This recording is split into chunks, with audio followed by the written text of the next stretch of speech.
Questions for reflection. The Lord spoke through his servant Moses to his people Israel. Be holy as I am holy. Then he gave his people a way of life to live, which would reveal the holiness of God to all the nations. We were created in the image of God, and at the core of the truth which that phrase reveals is our capacity for freedom. The real question is, how are we using our freedom? The real problem is sin. It has fractured our freedom, and we too often do not choose to live the way of the Lord. In his encyclical letter on faith and reason, Fides et ratio, St. John Paul II wrote these words, and I quote, "It is not just that freedom is part of the act of faith, it is absolutely required. Indeed, it is faith that allows individuals to give consummate expression to their own freedom.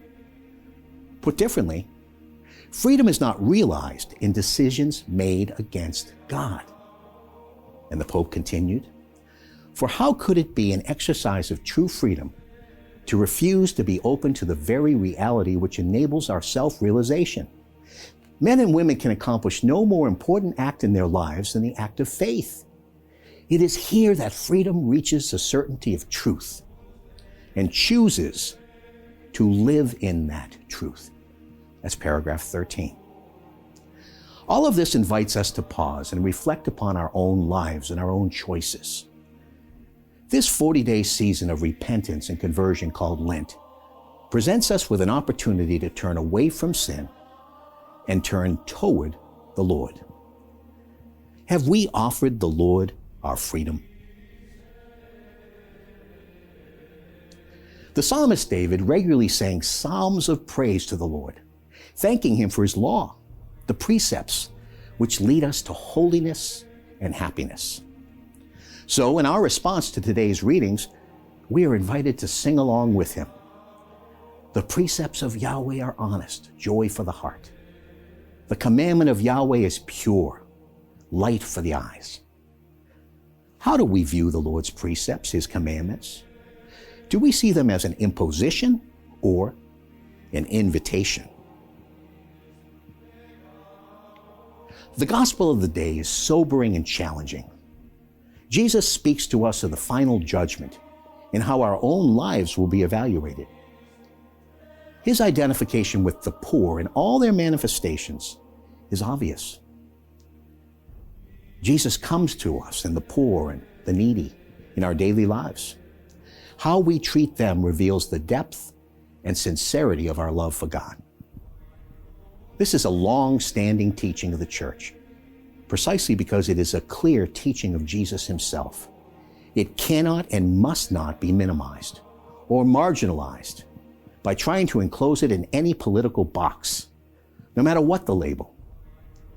If you desire to read more about this tenet of Catholic social doctrine and biblical teaching, you can find helpful treatment throughout the sections on social concerns in the Catholic Catechism, and the immense sources cited within the paragraphs and the footnotes within that section.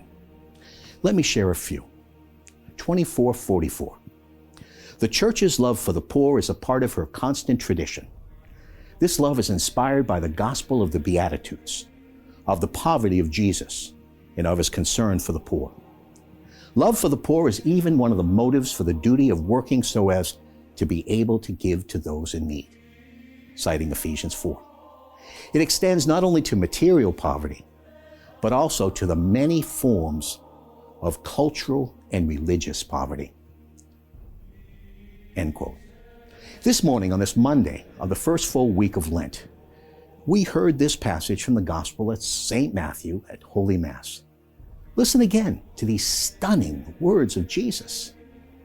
I was hungry, and you gave me food. I was thirsty, and you gave me something to drink.